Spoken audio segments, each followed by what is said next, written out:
Hello and welcome to Coffee Catch-Ups Espresso on Cross Rhythms Plymouth. We are Amelia and Tanya from Coffee Catch-Ups podcast, and today we are talking about a slightly more difficult topic, as one might phrase it. We're talking about how to deal with difficult people. If I knew that, life would be so much easier. Yeah. So the question we are asking first is, so you know the concept of Room 101? I do. So, I love the show with Frank Skinner, I think. Yes. Great show. Such a good show. Basically, the concept is you put things into Room 101 which annoy you and you don't want to see them again. So what do people do that you would put in Room 101? Listening to things on public transport without earphones. Oh my gosh, yeah. That so frustrating, immediately. right? No. Prison. I'm joking. Straight to jail. Straight to jail. What's that like? There's a social media thing. It's like à la poubelle, which means in the bin. Oh, in the bin. Great. Which I really quite enjoy. Phrase. So I feel like Room 101 is like the non-Gen Z version of à la poubelle. But anyway. I'm not a social media guru like yourself. Yeah. Not with the down with the Gen Zs. Down with the kids. But yes, people listening to stuff on public transport without headphones, that is annoying. People who take up the entire pavement and walk slowly. That's on my list. Is it? Oh people my gosh. walking slowly. Stop dawdlers. Honestly, it's like, okay, fair enough. If you want to walk slowly, that's fine. Move to one side of the pavement. But if there's like four of you and you're all walking in a horizontal line at like a mile an hour, just don't. Just be, or at least be aware of people being around you, because it is very, very frustrating, and it's just inconsiderate, really. That is very. I agree. But I also am aware it's because I do walk quite quickly, and I've got places to be. Yeah. That I really probably should be better, but it is annoying when you're dawdling, and taking up the whole pavement. For sure. It really is. Yeah. It really is. Mm-hmm. One for me, people who wear a festival wristband after a festival. Really? Yeah, and don't Does that take it off. annoy you? No, they don't take it off for flipping ages. It's like a personality thing. I'm like, that must be rather filthy.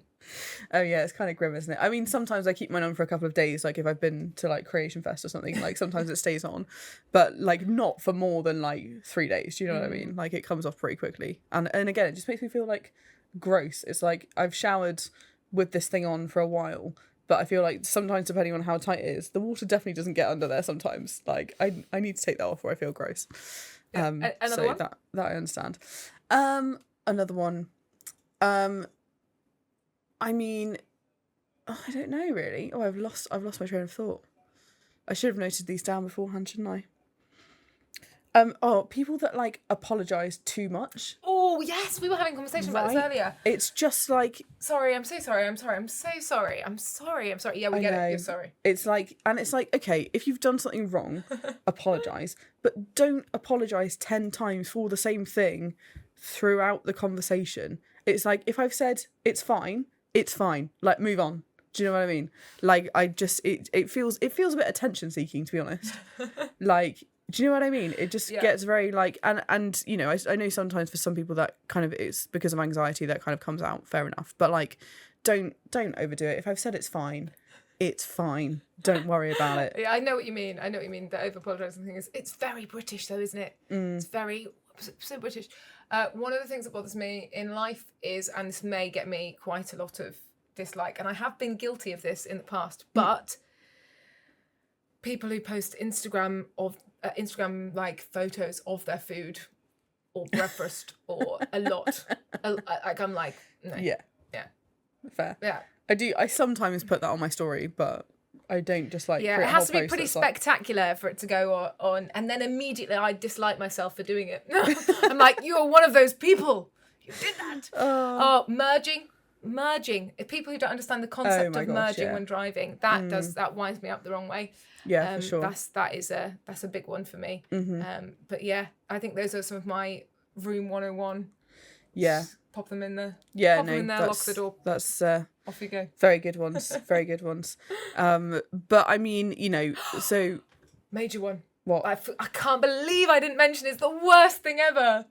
Anyone who puts their fingers up and clicks the wait staff. Oh no. Room 101. No. In fact, prison. Disgusting. And along the same vein, people who shout at people like waiters, air hostesses. Never seen anyone shout at anyone. Have you not? No. Oh, I think it's awful. I've witnessed it a few times. I was on I think it was like a Ryanair flight coming back from Spain a few years ago, and the plane had been late taking off because we'd missed our takeoff slot. It was not the fault of the airline or the pilot. There were just, something had happened and they couldn't do it. And so we were sat on the ground for a long time. Everyone's frustrated. Everyone wants to get home, but everyone's being quite polite about it, except the woman who was sat in front of me. She was yelling at the air hostess as if it was her personal fault that we couldn't take off. Oh dear. And I was like, I just felt so awful for her. But like, the situation, I couldn't get a word in edgeways even to say, hey, that's really not okay. Like, she was just absolutely going for it. Wow. And it's absolutely unacceptable behaviour. Unacceptable. Did I tell you that once I got clicked by an 8-year-old and I was babysitting? And oh my gosh, no. I was babysitting for a very wealthy family on That the is outside. vile. When I was living in Bath, they had this huge house and lots of like staff to do different things, and the parents were away. I was not just babysitting, I was nannying really, because they were out overnight for a few days. And he like finished his snack that I'd prepared for him, and he just put his hands up and clicked me, and I was like, No. what's going on with your hand? Is everything okay? All right? That's a great way to deal with it. I love that. I love that so much. And he was like, yeah, no, I need you to get me this. And I was like, and why did you click? Oh, to get your attention. It's not how you speak to people.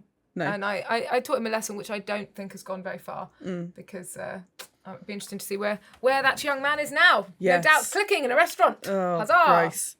Anyway, this episode is not just us having a moan. We are going to get into the more serious side of this.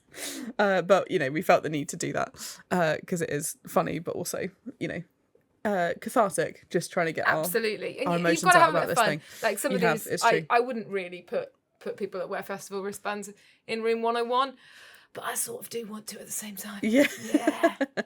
But anyway, we will be back in a moment, just with some top tips on dealing with this kind of thing, but on the more serious side as well. But first, we are going to listen to some music, and we will be back in just a moment. Hello and welcome back to Coffee Catch-Ups Espresso on Cross Rhythms Plymouth. We are talking about dealing with difficult people. Oh yeah. We've said a few things that we would put into room 101, or as the young people would say, à la poubelle. So what are your top tips, Tanya? If we're talking in a personal context, we will be talking about sort of professional context in a minute. Yeah. But in a personal context, how would you deal with difficult people? Well, difficult people, I think it's really important to start from a place of understanding that for some people, you're a difficult person. So true. Like, yeah.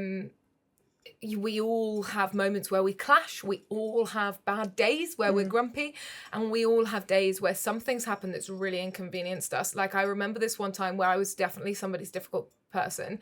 I was at this location. It was like this farm in the middle of Suffolk, in the middle of nowhere, and we'd ordered this Asda delivery to come, and it had just not arrived, and then they said, oh, we can't get it to you for like 48 hours now because you weren't there apparently. And I was like, oh, we definitely were. Yeah. And I lost my temper on the phone to this person who's in a call center. Yeah, sure. They're not actually the driver of that van that didn't bother to check properly, and I remember going, oh, I know it's not your fault, but I got really cross with her. So actually, starting from a place of humility, which we haven't done with our room 101, just shove people into it, but we're just being silly. Actually starting from a place of understanding that sometimes you're other people's difficult person. Yeah. There are times where I don't know about you, Amelia, but I've made the decision in my life where I've gone, oh, I find you quite challenging. I recognize that in of myself, and I'm going to make a decision having recognized that. And sometimes that decision is I'm actually going to limit how much I see you. Yeah, that's and I'm true. going to limit our friendship. I go in the same way that when we met, I go, I think she's one of my people. I go, well, you're not one of my people. Yeah, doesn't mean I'm deliberately going to go out there and be rude. No, and you also don't tell them that. Just be like, by the way, so you're not one of my people. Can you imagine? Bye. Unfriend. Yeah. So I think you can, if they don't need to be in your life, then you can actually limit and you can have boundaries. And even with friends, like I've got a friend who I love dearly and I think she's really fantastic. But there was a time where we spent a long time together. Like they stayed with me for a few weeks. And after a while, I realized I think this is too much time. Sure. Like, I think you're lovely and I still want to be your friend, but this is too much time together. Our personalities are too, just too clashing to spend that time. So what I'll do moving forwards, without telling you that your personality annoys me, because it doesn't. It just at times it does. Yeah. I will limit how much. I won't put myself in that situation again. Yeah. No. Sure. But that isn't always possible, is it, Amelia? No, sadly, it is not. It is not. I think, for example, if you are in a group of friends and you have a falling out with somebody, and there is sometimes neither of you are going to physically be able to leave that situation in terms of like the long-term friendship group. And so sometimes you actually just have to choose to deal with it. Like I've got a couple of people like this who I just find really grating and it's frustrating because like just by the nature of things we do just have to spend a fair bit of time together, and I actually sometimes just have to choose to take a breath. Yeah. And we're not talking about in the situation where someone's really hurt you, but in terms of just like personality clashes. Yeah.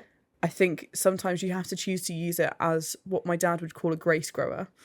And I love that. Let that person grow your patience and your grace and pray about it, because it is really difficult. And I think sometimes you have to pray and you go, Lord, like show me how to love this person, because I don't think I can. That's so true. And it doesn't necessarily make it like it doesn't necessarily solve the issue straight away. And I think there's I love the part in Evan Almighty where Evan's wife meets Morgan Freeman as God, and they're like in the cafe and he's saying, if someone asks for patience, do you think God gives them patience or gives them the opportunity to be patient? Oh, it's so powerful. It's so good, right? And I've definitely used this example before, but like, see those interactions with them as an opportunity to be more patient, and an opportunity to grow in yourself. And I think sometimes shifting that focus can really help. Oh, so good. And but then also if someone has really hurt you and again you are in that situation of being in a friendship group and you can't, neither of you are going to leave that group or whatever it is, like I think just taking the time to sort that out is really necessary, and not just leaving it and being sort of like passive aggressive or letting it fester is really important. And ultimately, I think when dealing with difficult people, it's really important for me anyway to remember that you cannot control what they do. You cannot. You don't get the option to decide how they're going to react to you. Yeah. That's not you. All you can do, to quote Gandalf, because he's a very wise man, all you can do is decide what to do with the time given to you, not to other people. So true. So you can decide how you react to something. And I think sometimes we run into a lot of frustrations when we're like, but they should do this. Actually, they might well, they probably should do that. Yeah. But you don't get to choose that. That's on them. And so that can be really helpful. But I really, really enjoyed what you were saying about, choosing it as an opportunity to grow in patience and grace. Yeah, for sure. We're going to come back with a few more top tips about dealing with difficult people, particularly in really tricky environments. But right now, we're going to listen to some music. We are. Hello and welcome back to Coffee Catch-Ups Espresso with Amelia and Tanya. We're talking about dealing with difficult people, which we all unfortunately have to do in life. We've talked a bit about the personal situations, but we also did want to talk about the professional situations. When you are in the workplace and you cannot get away and you have to work with this person and you don't have a choice, what do you do? Well, that's a very good question. I know, thank you. I think you boil it down to professional, and I think that's the way forward. Is if you have to, you go uber professional. One of the people I worked for in my early career said the minute there's conflict, she goes super formal with her language, just to take the heat out of it. Yeah. But often, because although I do think that is a good idea, to use if you need it. That can be something in your toolkit. Mm-hmm. I also think it's important to remember you're dealing with people, whether you're dealing with people totally. in a workplace environment or elsewhere. Quite often, in a conflict-based situation with people, I try to, now I don't do this every time, so I'm human, I fail, but I try to go, I wonder what's up with them. An interesting example, it's not a professional example, but it was an example when I was sharing a house when I was a student, and my brother was over, and one of my housemates was really rude to him, and everyone was like, what did she just do? That was so rude. And I was really angry, and she'd gone up to her bedroom, and I was like, right, I'm gonna go upstairs. And as I went upstairs, I just felt a prompting from the Lord to go, no, it's not about you. Because a lot of the time it isn't actually about you. Yeah, so true. And so I went into that room and I went, are you okay? And so quite often when dealing with conflict situations, it's a really helpful thing in both work life and in personal life to go, what is at the heart of this is a person. Yeah. I mean, I know I've spoken to you before in your situations. I'm always going, I wonder why they're like that. Why did they respond like that? Why did they do that? I found it as a really helpful thing to do. But then, of course, in the workplace, you've got to mend these fences because to a certain degree, to a usable degree, because you've both got a job to do, which hopefully means that they will also want to do so too, because they've got to work with you. And then you also have other people in that workplace that if one of you is not wanting to mend those fences, but you do have to work together, that perhaps you can bring them in for mediation. And mediation is a useful tool in all forms of conflict, to have someone with a little bit less closeness, a bit more distance, to help mediate between two parties. So that there's a few things in there. What do you think, Amelia? Because I know you've had a fair bit of conflict throughout your career life. I have. Yes, this is very true. I think what you're saying is so true. I think remembering that this is a person, it is not just, it's not just their work personality that you're dealing with. This is them as a person. And actually, like, remembering that underneath their actions, there could be some personal reasons that you don't see in the workplace. And actually, check in with your own. Yeah, totally. Like, are you really being defensive here? Do they have a point? Yeah, totally. Again, using it as an opportunity for growth. Like, is that something that I do need to work on? I don't know. I think in terms of, conflict in the workplace, it's difficult, again, because we spend a lot of our time working, don't we? And so it can have a real effect on your work life and on your home life as well, if you'll bring it home. I've had that a few times where it's caused me quite a lot of stress at home, if I've had conflict in the workplace. But I think addressing it, if it's appropriate to do so, which often it can work to do, actually, do you need to have a sit-down conversation here? Is that a productive thing to do? And don't be afraid of that sit-down conversation as well, because it doesn't have to formalise it. I think some people are really afraid of that sit-down because they think it's going to blow up. And I've encountered a few people in the workplace with really avoidant anxiety styles. And because they've been anxious and they're avoidant, and I've been anxious and I'm not avoidant, like, that's really clashed. And so, like, encourage them to be like, hey, I would really like to sit down and talk about this with you if something has actually sort of happened, and just try and kind of like have a gentle conversation about it, and remembering that going into that, they are likely to be anxious as well, not just you. Remembering that actually, like, their body language can tell you a lot. Like, reading the situation is really, really important. Saying, is there anything that I've done that you would like me to fix or apologise for? And compromise. And absolutely. Compromise is something that I sometimes worry that we're losing the art of in society. We like things to be one thing or the other. Yeah. And actually, how can you meet somebody, come prepared to a face-to-face conversation, come prepared to compromise. Yeah, come prepared to go, oh, I'll do this, you do this, and okay, and we'll find a way. Yeah, totally. And I think, along that kind of line, you need to go into that conversation with what you want the outcome to be. Do you want the outcome to be better communication, or just in general a good working relationship. Like I think an apology is the only one I would really say, like, don't go in with that expectation, because an apology, as much as it is nice and sometimes it does help, not everyone is always going to apologize, and I think you just have to deal with that sometimes, depending on the situation. But you know, but also, you know, so that's sort of conflict resolution really.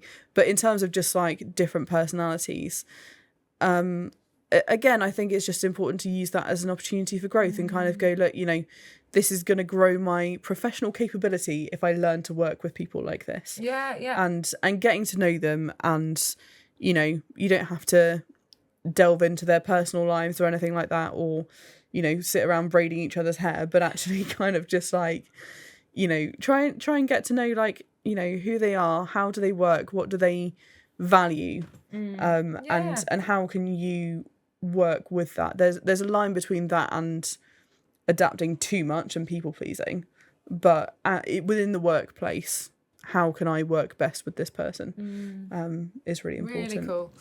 I just wanted to also, to just moving away from that, because I really enjoyed everything you said, but just wanted to also say there are, in a workplace environment, you're stuck with those people, you've got to work with them. But there are also some social environments where you are stuck with people as well. Families come to mind.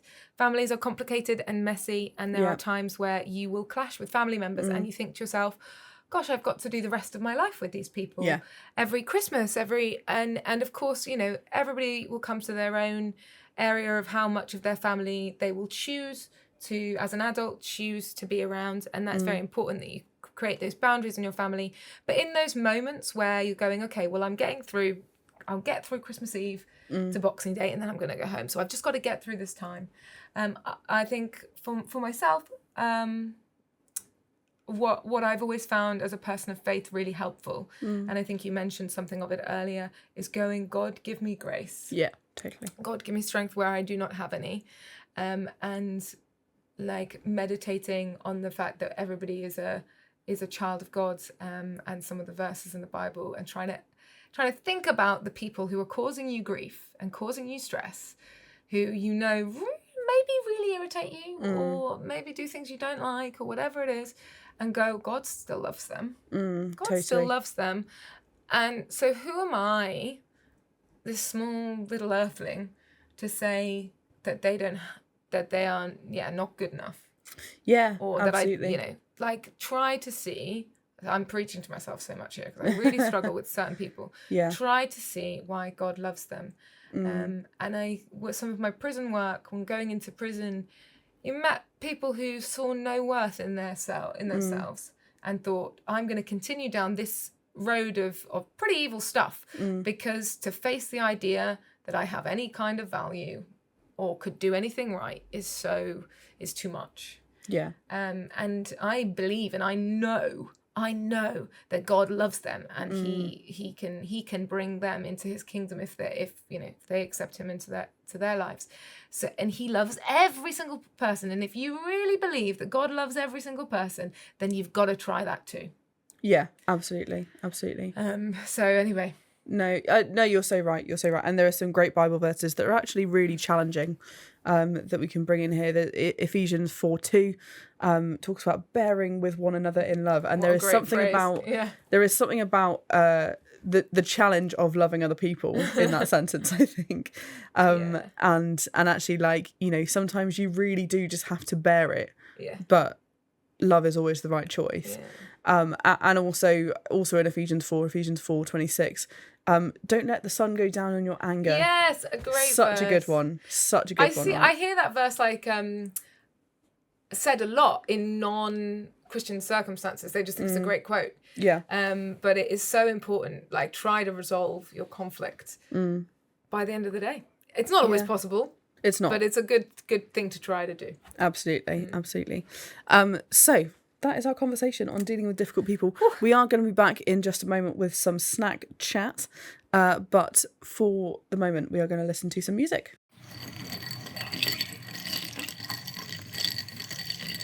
Hello and welcome back to Coffee Catch-Ups Espresso with Amelia and Tanya. We have reached snack chat, the most exciting part of the show, obviously. Yes. So my question to you, Tanya, is if you and I fell out and you had to buy your way back into my affections, what snack would you buy me? That sounds like a really healthy way to do conflict. Absolutely, yeah. Snack-based conflict. Do you know what? If I was... right. I feel like this is a test as to how well I know you, but actually I would hand make you something. Like Stop it. Oh, I know. Stop it. That's so cute. I would genuinely make you a cake.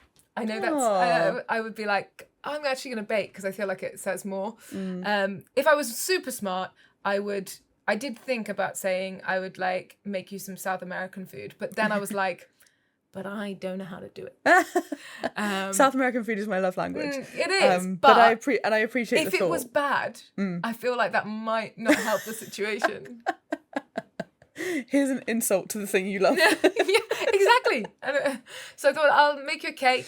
I could do like a little apology on the top. Yeah. I'm sorry. And then of course like maybe a coffee. Yeah. Yeah, coffee catch-ups and cake. Yeah. Boom. I love it. And again, it's given me fuzzy feels, so it's already working. Sorted. Now if I ever make you a cake, you're going to think, what have I done? What's happened? What did we argue about? I can't remember. I know. It's like, hang on a second. Was I here for this argument? I actually don't know. Yeah, I think if we fell out and I had to buy you something or like give you a snack based. I feel, well, I mean, when we were talking about this before, you were very correct in when you said you can never go wrong with wine, mate. Yeah. And I was like, yeah, no, that's fair. You couldn't go wrong with wine. I think also like Maltesers, potentially a good shout for you. Oh, don't say that because I feel like I don't know you well enough now. No, Maltesers is a strong choice. I've eaten a lot recently. I was on tour last week and the director just loves Maltesers. So good. And so I feel like I've had a lot of Maltesers, but they are a good snack. They are good. Although also when we were in London and so Tanya and I met up in London a few years back and we went to Hampton Court and then we sat at this hotel by the Thames and we had some really nice champagne because we were feeling very bougie. I would take you back there and I would buy you some champagne because that was amazing. That would win me over instantly. We were both just sat there like, this is literally the best day ever. It was so glam. It was very glam. So if we were going bougie and if I had money, we would go back to that hotel and drink champagne. But sadly, I'm quite poor. So best we stay friends. Otherwise, your bank account will get a hit of champagne. Train tickets to London, then again to Hampton Court, and then champagne. But yeah, I feel like I mean, you know, if it works, it's worth it, right? Oh, it's insufferable. No. Disgusting. Anyway, it's been fun as always. So yes, tell us if you were to fall out with your friend, what would they have to buy you? If we were going down the very unhealthy route of buying your way back into someone's affections, which we do not recommend as a genuine method of conflict resolution. But if your friend had to buy you something to resolve an argument, what would win you over? Squashies. Yes. So good. Top tier snack. Squashies are amazing. But yes, tune in again next week for more Coffee Catch-Ups Espresso, or catch us on our longer podcast, Coffee Catch-Ups, on all of your regular podcast platforms. Goodbye. Bye-bye.